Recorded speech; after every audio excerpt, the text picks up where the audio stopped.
The holidays bring food, they bring tradition, love, but it's also the annual reminder that there's some family members who still think that they can comment on your life like it's their job. People think that boundaries equal conflict. It doesn't have to be. Boundaries prevent conflict. Judgment is someone else's projection. Usually it's a projection of their fears or their inward problems that they haven't dealt with. You don't go home for the holidays to prove who you are. You go to practice staying who you've become.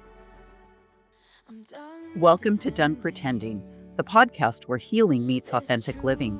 I am your host, Susan Houston, storyteller, mentor, and believer in the power of truth to set us free. This is your sanctuary for the soul, a safe space where we peel back the layers of judgment and fear to uncover the beauty of living real. Each week, you'll hear stories of courage, resilience, and transformation that remind you it's never too late to become who you were created to be. Welcome back to Done Pretending. I'm Susan Houston, your host, and today we are going to talk about my number one comment that I keep getting over and over and over again. And that comment is, how do I deal with family drama during the holidays?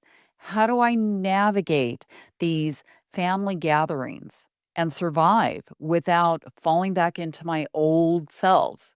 So let's be real. The holidays bring food, they bring tradition, love, but it's also the annual reminder that there are some family members who still think that they can comment on your life like it's their job.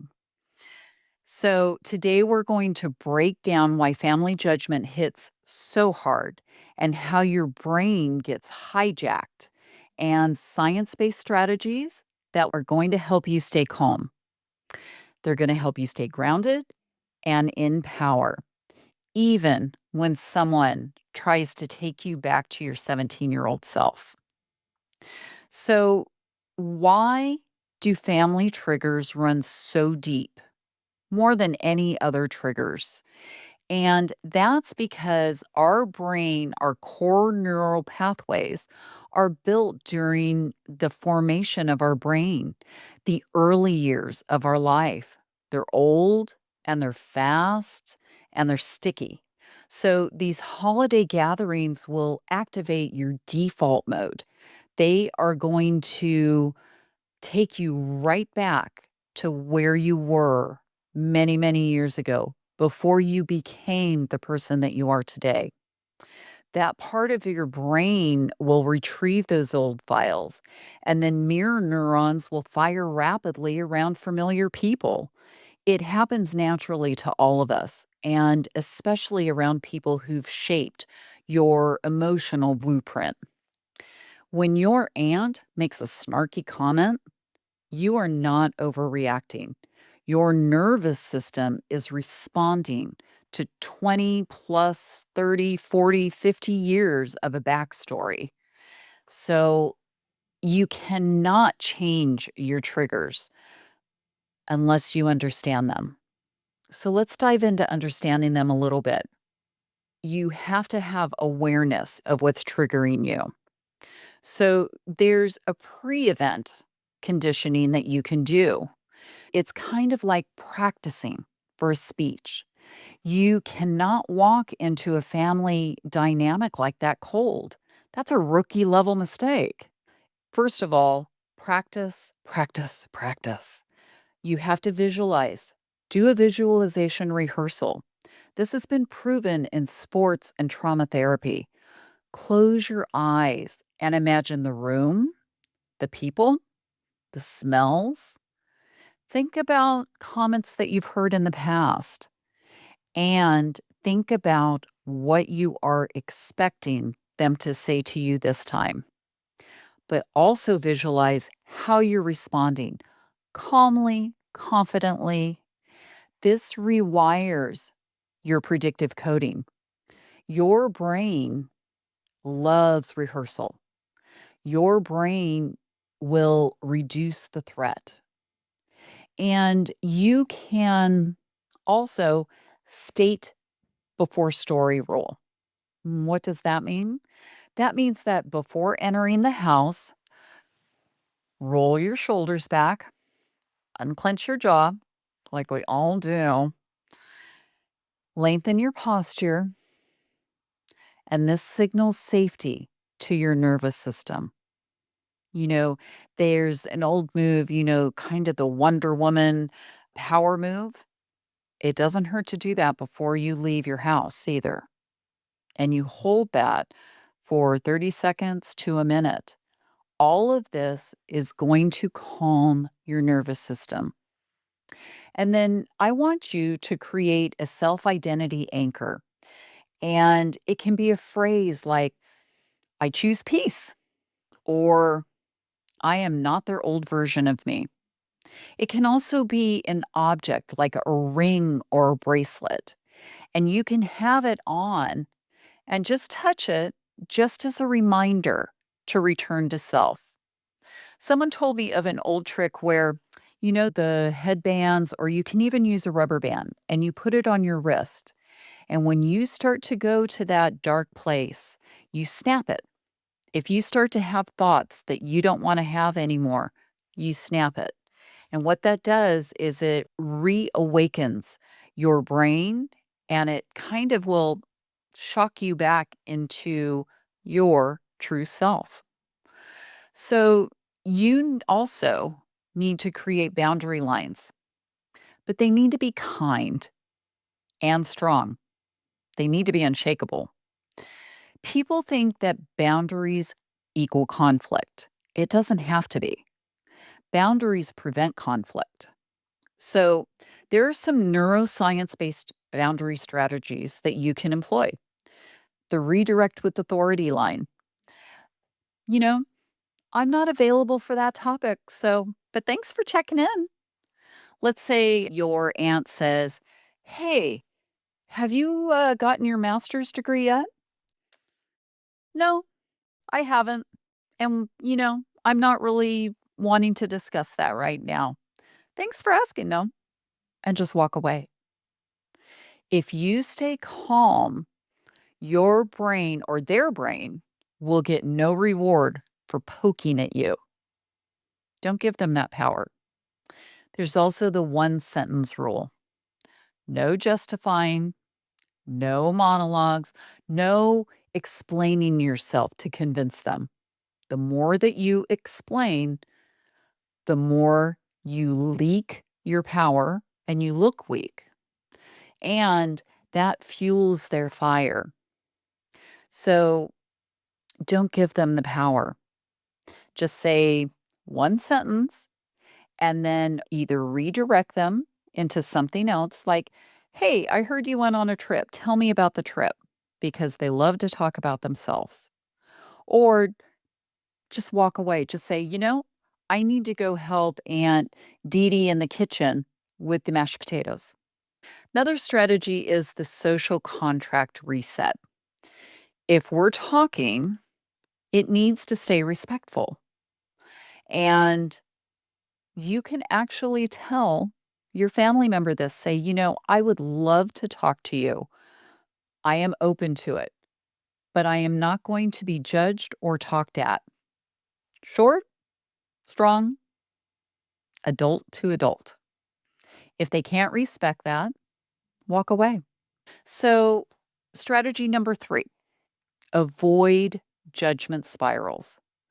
So, this is about not absorbing their energy. Judgment is someone else's projection. Usually, it's a projection of their fears or their inward problems that they haven't dealt with.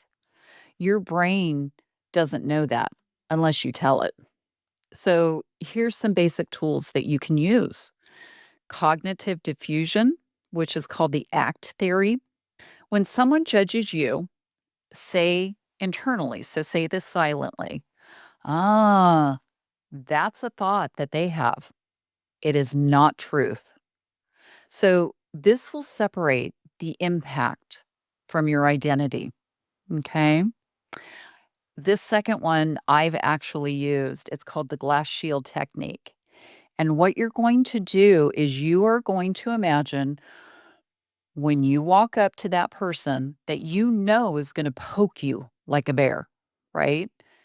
Put a glass shield, metaphorically, between you and them. And then as they start talking, their words are going to hit it. You get to evaluate what goes through. If they say something that is truly kind or truly loving and interested in you as a person, let it through and answer them. If it doesn't, let it bounce right off. And this is cognitive filtering. It's way easier to visualize this if you practice it ahead of time, but it really does work. I love this because sometimes I will just sit there and just be looking at someone like, wow, I'm really glad that snarky comment just bounced right off of that glass. And then I have to bring myself back to reality and be like, and I just changed the subject. I don't even respond. You can also not match their emotion. If they're escalating, lower your tone. If they are getting emotional and telling you what you should do, just be calm, be quiet. Your brain will subconsciously mimic their energy. So you have to break that cycle by refusing to mirror their chaos. And that might mean taking a moment and taking a little walk and breathing. Deep breathing in, hold, and breathe out. So there's also a neurobehavioral trick, and it is called mental labeling. You get to label what's happening. When someone says something, you can decide that's a projection or that's old family hierarchy, and I am not that. Or that's their insecurity speaking. Now, obviously, you're going to do this in your brain, but labeling is going to reduce that emotional intensity coming at you. And it's been proven it can reduce it up to 40%. So, another strategy is to regulate your body in real time. This is so that you don't react. So, judgment triggers physiological behavior before emotion. Your body has to get back online. And if you can do that, you win. I talked about breathing just before. This is called the 4-2-6 breath. You inhale for 4, hold for 2, and exhale for 6. Now, a lot of times I will do this to calm myself, and I do it inhale through the nose and then exhale through the mouth. If you're standing face to face with someone, just do it through your nose. Do it more quietly. That long exhale, that equals the vagus nerve activation. And that vagus nerve is what helps restore your prefrontal cortex, your calming, your clarity. You can also do the peripheral vision reset. Widen your gaze. Instead of just focusing in on the person in front of you, just peripherally look around. You don't have to make it that obvious, but just realize that there is more going on than just this moment.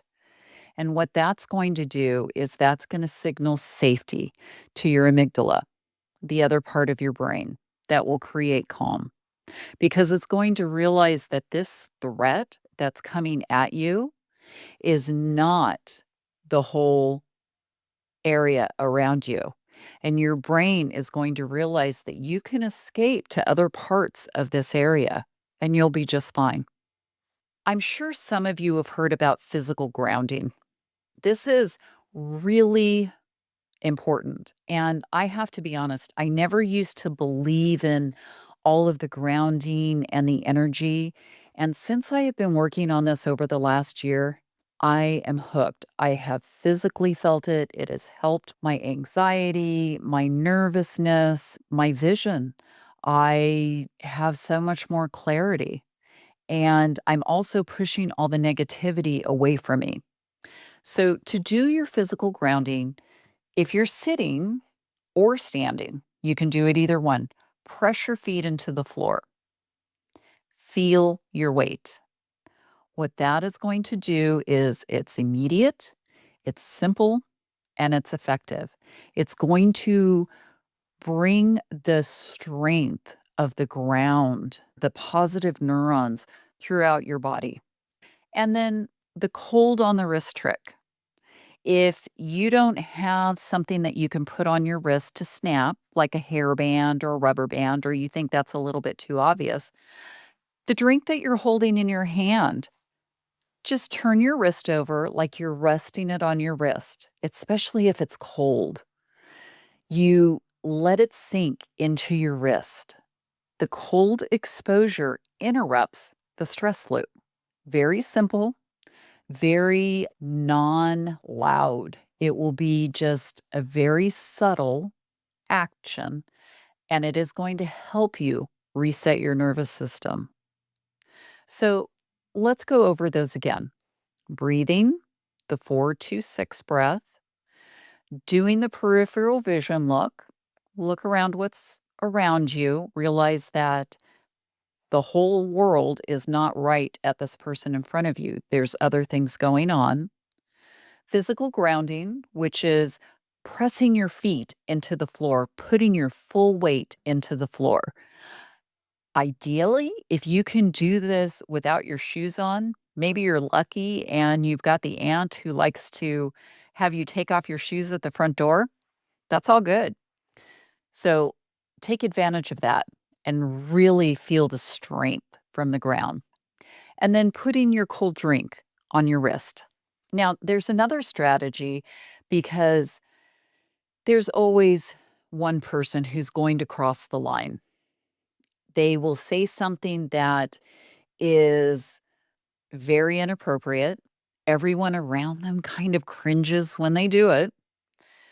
And let's not pretend that it won't happen. It usually will. Again, practice, though, before you go. Think about it and think about how you'll respond. But the first strategy on this one is to pause and pivot and just simply say something like, you know, that comment didn't land well for me. So I'm going to take a moment and step away. And go walk into the other room, go walk into the backyard, go walk out front and take some breaths. This will prevent their energy buildup. Okay. And it usually will help avoid a blow up. If you can remember to practice this ahead of time and have this in your back pocket, what that will do is that will prevent you from saying something in response, like we all want to do, but you're going to breathe and you're going to remember to just say something, I didn't like to hear that. I'm going to take a minute.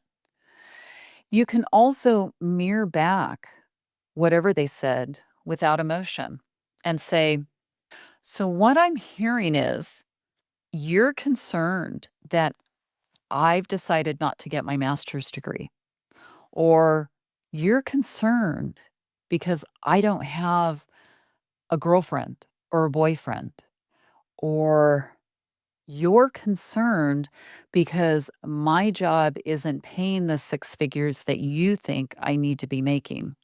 By repeating it back to them, you're disarming them and you regain control. Don't match their judgment. Don't give them the judgment back to them. Just say, this is what I'm hearing. And then, of course, you have to have your non negotiables list. You have to know without a doubt you are fine just the way that you are.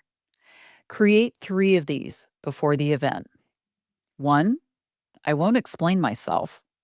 2, I'm not going to shrink who I am. And 3, I will not engage in disrespect.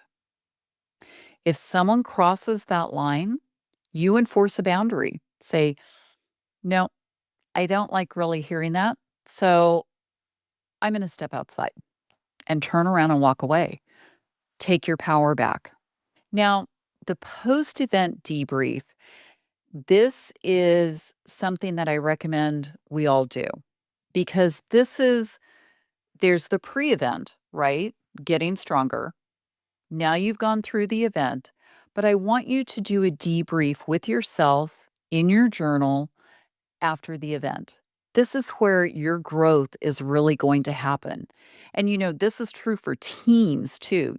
Anytime you execute something with your business team or sports team for that matter, you have to have a debrief afterwards. You ask, where did I stay in my integrity? Or did I stray from it? Did I slip back into old roles? And then you also ask, what triggered me and why? And take a moment and consider that. Why did that trigger me? Why am I so worried about what they think? But I also want you to give yourself some credit. What did I handle with patience and with grace? Don't be shy.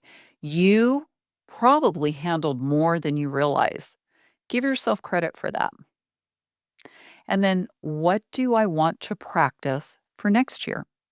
Learn from this event and take the time so that when you have to go to your next family event, and if it's anything like our family, we have events back to back to back during the holiday season. So it helps just take a few moments, journal it, and get ready for the next one. You'll only get yourself stronger. You don't go home for the holidays to prove who you are. You go to practice staying who you've become. Judgment, all it is noise. Projection is noise. Old family roles are noise. And you're building on a life of clarity, of peace, of boundaries, and of truth. So, what I want you to do is to know you are perfect just the way that you are. We can always improve upon becoming our true selves, but don't fall back into the roles that your family puts you in. If you know someone who you know is going to have a rough time during the holidays, please share this podcast with them. Please share it with your friends, your coworkers.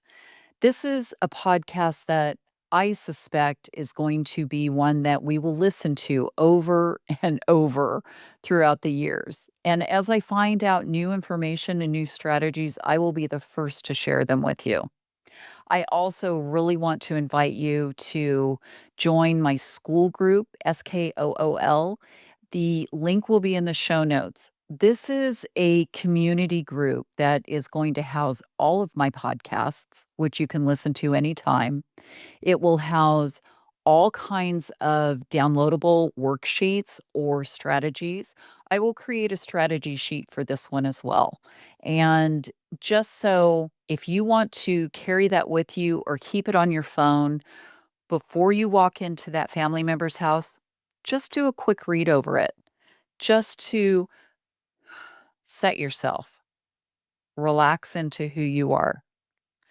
And also, next week, we are going to continue our talk about how to become your true self, both at work, at family time, anywhere you are.